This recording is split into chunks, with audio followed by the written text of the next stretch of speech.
Hey everyone, Monica Bodirsky here, artist, author, and advisor. Are you wondering whether you should be reading reversals in your tarot, or do you read reversals and want to hear an alternate opinion? If so, stay tuned. I think you'll enjoy this video. Welcome to Shadow. Hi everyone, Monica Bodirsky here. So, thank you very much for your support in watching these videos. If you're new to the channel, please hit that subscribe button if you like this video and hit the notification bell. And of course, don't forget to comment below. I love hearing your feedback, and so do other folks. It's nice to hear a community growing around these discussion topics. So, congratulations to Lisa C. for winning the 1 hour reading. I had a draw, which was announced in my newsletter, and she won. I had over 20 people enter, and if you want to see the little bits of paper I used, you can go to my website page, and you can see I wrote them all down and threw them into a tambourine and pulled out Lisa's name. And stay tuned. I will be announcing more giveaways, and that could be for a free class or a reading or a deck, okay? And I'm usually very clear about the rules of engagement, so just check it out by subscribing to the newsletter. Alrighty, so this video is about 5 reasons that I don't read reversals in tarot. And keep in mind, this is such a subjective topic, and this is from personal experience, and it may change for you as it did with me over time. I started, like a lot of people, only reading cards upright, and then when I started to feel really comfortable with those meanings, I threw in reversals for the heck of it, because who doesn't want to go from 78 meanings to 156? And after a while, I realized that reversals for me were unnecessary, and here are the 5 reasons I don't read with them now. Number 1, I don't really enjoy the binary of a positive meaning or a negative meaning. There are many reasons for this, but mainly I find it too restrictive. There's so many nuances, and that kind of, if it's reversed, it's terrible, if it's upright, it's good, doesn't work for many reasons, okay? Okay, that was number 1. Pretty straightforward. Number 2, ambiguous. Also, I find it oddly too vague. And that might not be the case for some people who have very fixed, reversed meanings, but there are a lot of people out there who will argue that a reversal is an exaggeration or an amplification of the meaning of the card in the upright position. And then there's the opposite to that, which is, no, it completely negates the meaning and is the opposite. So, well, what do you listen to in that case? And are you weighing out the context? Well, maybe. That didn't really work for me. And interestingly, I'm going to sneak this into point number 2 on the ambiguity. It distressed my clients very much to see reversals. Okay? All right. So, number 3 reason, I don't really find that reversals address the shadow aspect, and I'm very interested in shadow work and Jung, as you know. The subconscious isn't a positive or negative thing. It just is subconscious. And shadows are not inherently good or bad. They are just things we think are bad, or society has told us are bad. So the reversal thing with me doing shadow work with the cards just, it didn't work. It didn't address the core of a shadow for me. Okay?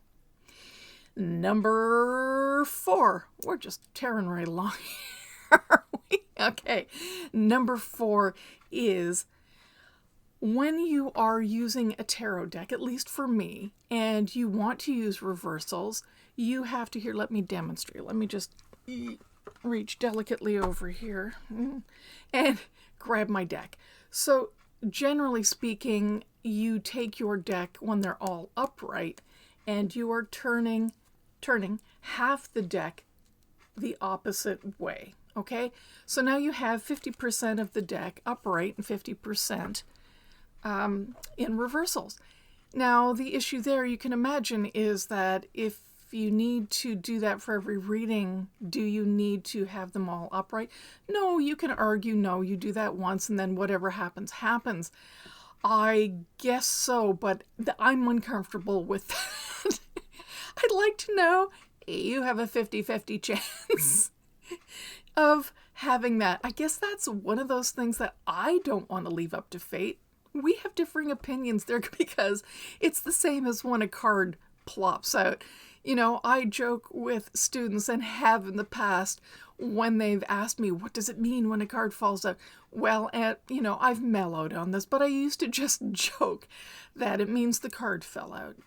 Other people will take it as absolute fate.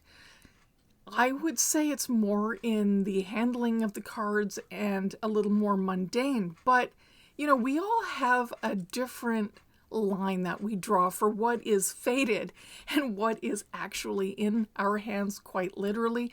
So I'll leave that one up to you. But that is just why I'm uncomfortable with that, because I feel like 50% of the deck always needs to be kind of reversed for this to work for me. And it just is one of those things I got hung up on and couldn't, like, you know, get past. So that was number 4. All right. Number 5. I think they're unnecessary. Yeah, there you go. I said it. Reversals, unnecessary. Okay. You can direct all your anger comments towards me. I don't mind. I just think it's unnecessary. You can have a preference. We're not arguing that. This is how I feel about reading, and yeah, I've been reading a long time. Again, that doesn't make me an expert, but it does mean I've probably gotten a little set in my ways for things I think are working out and work for me. So, unnecessary. Why is that?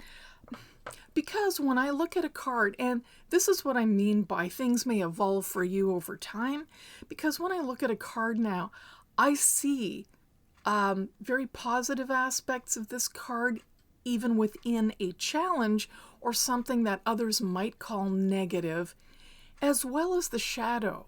So I'm trying to look at the card in its entirety. That's really important for me.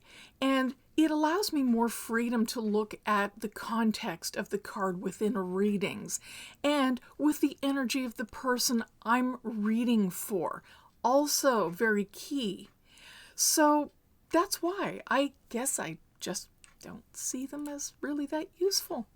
Okay, let me give you an example quickly before we end this video of how I might read everything in a single card. Okay, here, are you ready for it? Yep, it's the 9 of Swords. All right, so it's swords, it's the air element. Now, what could possibly, you're looking at this going like, okay, Monica, come on. How can these spiders dangling over this horrified person pulling the covers over their head be a positive thing? Or, well, you know, I'll tell you why. Because it's in your perception and in your mind, and that doesn't make it any less horrifying, but it might for people, it does for me, give me some semblance of control. So rather than the card objectively saying, oh yeah, it's a nightmare, it's saying your anxiety, your perception is perceiving this as a nightmare. To me, that's a safety net. It might not be for other people. This might be the opposite. Again, this is personal. But to me, it's reining in the horror a little bit because, okay, mind, we're playing tricks on ourselves. Take a deep breath. feel safe, feel grounded. That is what this air element is reminding me. The obvious challenge is that it is anxiety. The shadow of this? Well, do you walk around calling yourself really easygoing when you are tense?